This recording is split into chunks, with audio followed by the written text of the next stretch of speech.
Postura lamentável do Vitória. O chororô, amigo vascaíno, tá cantando solto nessa tarde de segunda-feira. É claro que nesse Fala Gigante eu vou trazer isso para você, além desse chororô do clube baiano após perder para o Vascão dentro de São Januário. Tem também convocação do PH para a seleção brasileira, uma história surreal de arrepiar qualquer um, lateral direito do Vasco que se manifestou nestas últimas horas e sem dúvida eu vou trazer as palavras dele aqui para você e também falar sobre GB, né, amigo vascaíno, a base do nosso Vascão que segue dando alegria ao seu torcedor. GB ontem o autor do gol da vitória, GB o futuro do Vasco da Gama, um atacante que Fernando Diniz está simplesmente encantado. Eu vou trazer tudo isso, amigo, neste Fala Gigante que chega para você bastante agitado, bastante movimentado, cheio das últimas informações e novidades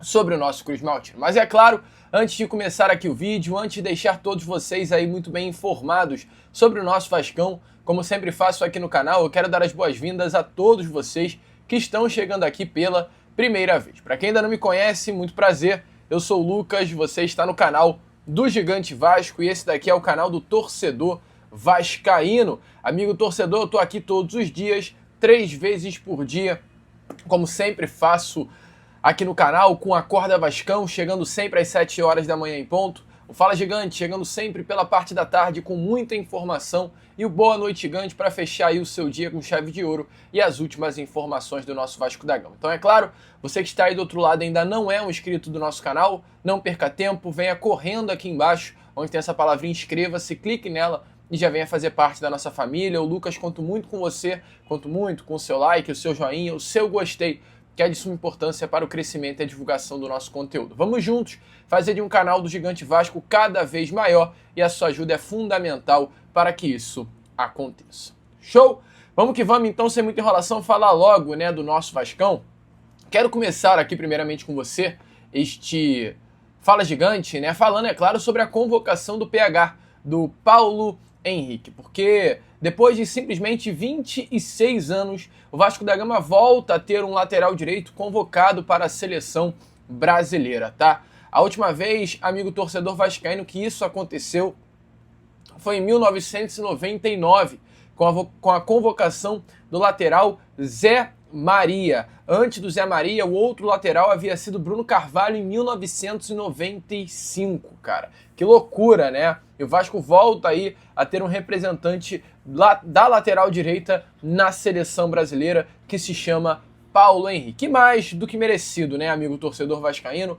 O Paulo Henrique tem previsão de chegada na quarta-feira ao Hotel Conrado, que é o local de concentração da seleção brasileira. Ele será o último jogador a se apresentar à seleção aí do nosso país. E ele hoje, inclusive, já nas redes sociais falou, né, sobre esse momento muito importante. Ele, abrindo aspas, disse: ser convocado para defender a seleção brasileira é a verdadeira definição de realização de um sonho. Um sonho que começou lá atrás, quando ainda era um menino que dava apenas os primeiros passos no futebol. É realizar também o sonho do meu pai, dos meus familiares e de todos que estão sempre na torcida por mim. Faltam palavras para explicar o que eu estou sentindo nesse momento. Somente agradecer a Deus por me proporcionar tudo isso. Obrigado a todos que sempre estiveram comigo e ao Vasco por me ajudar a chegar até aqui. A honra e glória é para ti, Jesus. Então, um momento muito legal de um lateral que sem dúvida merece tudo o que está vivendo hoje. Um lateral que em 2016, há 9 anos atrás, estava jogando a terceira divisão do Campeonato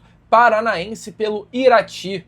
Um lateral que em 2018 vestiu a camisa do Metropolitano de Santa Catarina na segunda divisão. Um lateral que cresceu na carreira aos poucos, ganhou um espaço no Vasco com muita dificuldade. Ou vocês esquecem que o Paulo Henrique chega em 2023, após ter em 2022 um período de destaque no Brasileiro com o Juventude, fecha com o Atlético Mineiro. Ele não dura no Atlético Mineiro 3 meses. 3 meses, o Atlético Mineiro chuta ele e o Vasco pega o atleta emprestado. Demora a ganhar espaço no Vasco. Com o Ramon Dias ele começa a ganhar espaço no final do ano, no final de 2023. Entra 2024, no ano passado, começa aí sim, né, a ter um ritmo, a ter mais jogos na temporada, e esse ano ele chega com tudo ele simplesmente tem números absurdos e é uma história surreal. Por que eu digo que é uma história surreal? O Paulo Henrique, amigo vascaíno, é o filho mais novo de um rapaz, um senhor, chamado Seu Valdemar. Ele já não está mais presente aqui, ele infelizmente partiu em 2012 aos 68 anos de idade. Um operador de máquinas que, antes de se aposentar, também trabalhou como porteiro de um edifício. Ele nasceu e viveu até a metade de adolescência em um local chamado, no caso, o PH, em Sete Barras, uma cidade do interior do Paraná. Ali na cidade, ele sempre foi visto com muita qualidade e principalmente, com o que hoje é o seu principal atributo, a velocidade. Para você ter noção, à época ele sempre foi visto como um jogador meio ligeirinho ali na região onde nasceu e cresceu. Revelou recentemente, já ao GE numa entrevista, algo completamente lindo, cara, assim, inexplicável, que o seu sonho era vestir a camisa da seleção brasileira para realizar um sonho do seu pai. O Paulo Henrique, ele perde o pai muito cedo, aos 16 anos de idade. Aliás, ele não perde o pai com 16 anos, perdão. Ele, infelizmente, viu o seu pai sofrer um AVC, um acidente vascular cerebral aos 16 anos de idade. E ele vai para o hospital e logo após ele acaba, infelizmente, partindo. E a própria mãe, uma das irmãs, do Paulo Henrique, que é a Clé Vesmari de Cássia Alves, ela contou ao GE a seguinte situação. Pouco antes de falecer, ainda no hospital, nosso pai viveu um último momento de lucidez. E a sua maior preocupação era com Paulo. Paulo, com apenas 16 anos de idade, com muita dificuldade na fala devido ao seu estado, ele nos fez esse pedido. Ele acreditava profundamente em seu talento e tinha certeza de que um dia ele chegaria à Série A, cara. Olha que coisa linda.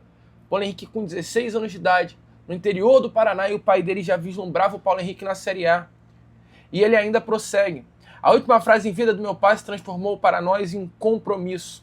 E a última frase do pai do Paulo Henrique foi que ele gostaria de ver o PH um dia vestindo a camisa de um clube da Série A do Brasileirão no Vasco, e jamais imaginava, o pai dele, que esse mesmo Paulo Henrique, que em 2016 estava no interior do Paraná, vestiria a camisa da seleção brasileira. Então, assim, amigo torcedor vascaíno, é surreal. O Paulo Henrique sempre, desde muito novo, mostrou ser um homem ímpar, cara. Ímpar. Nunca deixou a família de lado. A história que o GE conta sobre o lateral direito é uma história surreal. Fala dos primeiros salários do Paulo Henrique, como ele esteve perto da sua família. É diferente.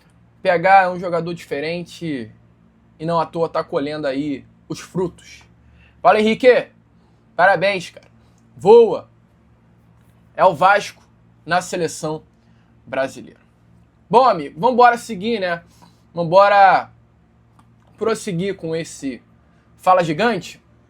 E vamos voltar um pouquinho atrás, falar um pouco sobre ontem, Inclusive, jogo que o Paulo Henrique teve grande destaque, mas que foi todo um conjunto, O Paulo Henrique, o Ryan, o GB.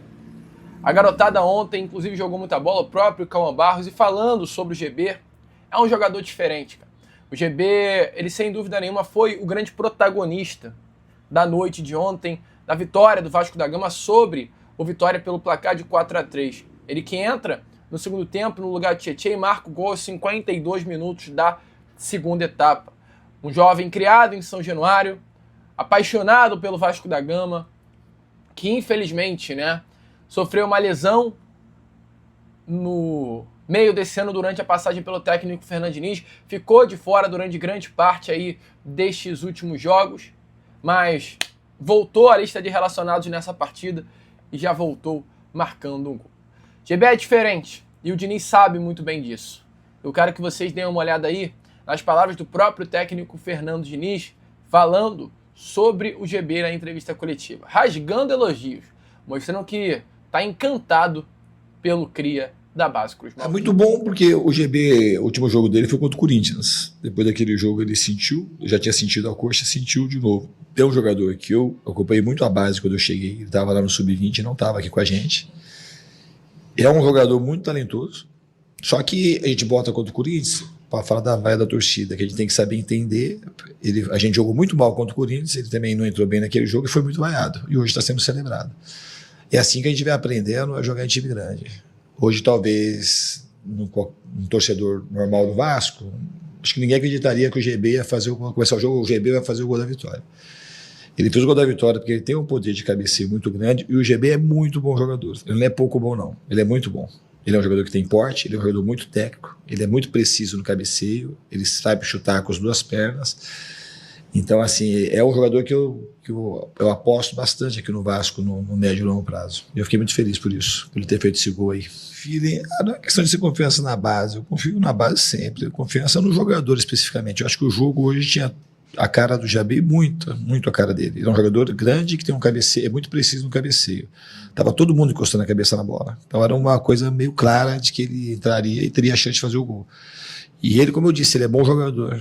No GB a gente tem que ter um pouco de paciência, porque ele é um jogador que tem algumas características, porque ele é um jogador meio classudo para jogar. Ele não é um jogador assim, igual o Andrés Gomes, por exemplo, que é um jogador acelerado e tal. Ele é um jogador que tem mais pausado para jogar. Aí quando um jogador desse não joga bem, a impressão que dá para de fora é que ele está sem vontade, que ele está com preguiça. A única coisa que ele não teve contra o Corinthians foi preguiça. Entrou nervoso, deu uma assustada, perdeu confiança. E quando o jogador sem confiança, o jogador ele fica ruim. Hoje ele entrou confiante, ele fez o gol, e se ele tiver com confiança, o GB é um jogador que tem um futuro brilhante pela frente, eu acho.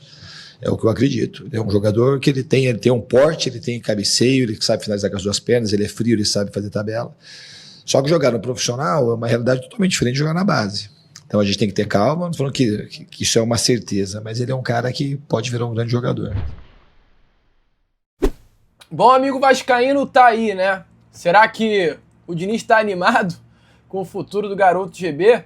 Completamente encantado está o técnico do Vasco da Gama. E para fechar aqui com vocês esse Fala Gigante, já que estamos falando sobre essa partida de ontem, surreal foi a postura por parte de todo o corpo de funcionários do Vitória, desde a diretoria ao corpo técnico e aos jogadores. Porque o presidente do Vitória, Fábio Mota, criticou a arbitragem, o técnico Jair Ventura criticou a arbitragem e o atacante do Vitória, Renato Kaiser, também criticou a arbitragem. E eu, sinceramente, gostaria muito de saber o que motivou aos profissionais do Vitória ontem a criticarem a arbitragem, porque eu não consigo entender motivo suficiente para ver essa crítica toda. Os grandes pontos ali colocados à mesa por parte dos profissionais do Vitória teria sido a expulsão do Lucas Halter e o pênalti marcado a favor do Vasco ali na mão do lateral direito Cáceres. Só que, amigo vascaíno, é inacreditável, ponto 1. Dizer que não foi mão, o lance da penalidade máxima é negar-se ao óbvio. É negar-se ao óbvio. O Cáceres, ele levanta a mão numa altura completamente inadmissível. Ali é pênalti, ponto, não tem o que ser falado. Não tem o que reclamar. Reclamar disso é simplesmente querer colocar na mesa motivos para justificar uma derrota. Foi pênalti, ponto. Reclamar da expulsão do Lucas Halter, até ok. Mas não sei, sinceramente, se a reclamação é passível da expulsão. Olha, se a expulsão é passível da reclamação. Porque o Lucas Halter, primeiro, nesse lance do pênalti, quando o árbitro de campo foi ao VAR, ele coloca o dedo na cara da arbitragem. Coloca o dedo na cara do árbitro. Pô, tá de brincadeira, ele colocou o dedo. Isso não existe. Amarelo, tá certo. E logo depois de tomar o amarelo, sendo que o Lucas Halter, durante todos os momentos que ele teve em campo, ele sempre pressionou a arbitragem com uma postura completamente, assim, descabida para um jogador profissional, querendo se impor ao árbitro, porque talvez teria sido foi ontem o primeiro jogo do árbitro em campo, apitando um jogo de Série A do Campeonato Brasileiro, ele quis se impor à arbitragem, só que se impôs de uma forma errada, completamente desrespeitoso, e tá certo, vai estressando, vai colocando o dedo na cara, vai falando, vai tentando passar por cima da autoridade da arbitragem, e aí tem um empurrão que ele foi estopim. Empurrou, toma, segundo amarelo tá fora, é bom para aprender a mudar a postura que teve. E aí, os profissionais do Vitória, não sei por que, foram reclamar.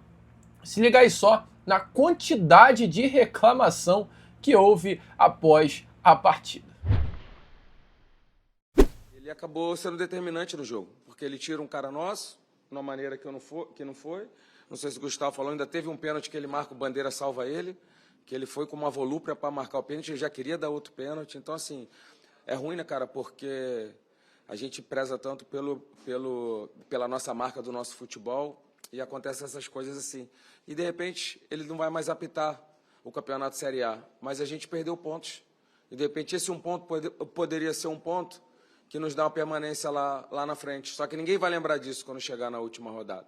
Que a gente fez um jogo de igual para igual, que a gente saiu na frente 2 vezes jogando em São Januário, que a gente fez um jogo extremamente equilibrado, até, mesmo você falando que os caras vieram mais para cima, acho que normal, pelo mandante estar perdendo, a torcida vaiando e empurrando, depois de uma derrota que eles tiveram contra o Palmeiras, era mais que normal que eles viessem para cima. Como a gente foi para cima do Grêmio quando a gente estava perdendo, acho que isso é normal do futebol. Só que a gente estava um jogo extremamente equilibrado. Só que com a expulsão acabou o desequilíbrio. E eu falo mais. Eu cheguei aqui, eu tenho 10 dias de clube. Tenta lembrar para mim um jogo que o Vitória estava precisando do resultado e que teve 8 minutos ou mais a nosso favor. Tenta lembrar. Pode pesquisar e depois me manda se eu estiver errado. Eu não pesquisei, tá? Eu só quero que pesquisem e me mostrem um jogo que a gente teve 8 minutos. No primeiro tempo teve parada técnica. Ele deu 5 minutos. No outro, o VAR foi rápido. Ele foi ali, já viu, já voltou. Ele deu 8 minutos. Você falou que vai entrar com uma representação do CBF. Eu queria que você avaliasse essa arbitragem de hoje. Primeiro, eu acho muita falta de responsabilidade você pegar um árbitro que nunca apitou uma partida de Série A e colocar num jogo onde está em jogo a vida do Vitória, a vida do Vasco. Eu acho que nós teríamos que ter aqui um árbitro experiente, acostumado com esse tipo de jogo, com estádio cheio, com pressão de torcida. Infelizmente, se colocaram um neófito na arbitragem, que prejudicou, as imagens por si falam. Se a expulsão de Halter, se for acontecer no futebol brasileiro, você não tem mais jogo. Você tem expulsão em todas as partidas de futebol, lance normal, certo? Antes da bola, e o Vitória sai daqui muito prejudicado. Nós estávamos na frente do jogo. Essa expulsão gerou uma confusão que acabou gerando mais 8 minutos. E no fim o Vitória está prejudicado, sai daqui sem seus 3 pontos, derrotado. Se a gente sabe que o Vasco não precisa disso, o Vasco é um grande clube do futebol brasileiro, não precisa ser ajudado pela arbitragem, certo? Eu não vou entrar nesse mérito de ser ajudado ou não, mas as imagens por si só falam. Está claro para o Brasil inteiro que essa expulsão é uma expulsão injusta de um árbitro inexperiente, irresponsável, que prejudicou o Vitória. E nós vamos representar, mas os pontos já foram embora. Se amanhã a gente cair para a Série B por esse ponto, vai ficar por isso mesmo e o prejuízo com o Vitória. Do jogo, a dificuldade do jogo foi o juiz, pô, vocês viram? Eu não vou repetir o que o Marlon falou ontem, porque senão vai ficar repetitivo e tal, vai ficar chamando de chato. Mas enquanto não profissionalizar, vai ser essa várzea aí. Tá, então o Renato Kaiser sai. Amigo, eu não vou nem chamar de reclamação, vou chamar de chororô. Chorou e não chorou pouco, não, amigo. Bom, mas enfim, torcedor, eu, Lucas, vou ficando por aqui. Esse foi o nosso Fala Gigante, segundo vídeo, tá? Dessa segunda-feira, né? E como eu sempre faço aqui no canal do Gigante Vasco, conto muito com a sua presença, com o seu like, seu joinha, seu gostei, que é de sua importância para o crescimento e a divulgação aqui do nosso canal. Vamos juntos! Curta, compartilhe esse vídeo, ajudem o nosso crescimento. E como eu sempre falo aqui no canal do Gigante Vasco, é claro, saudações, Vasco!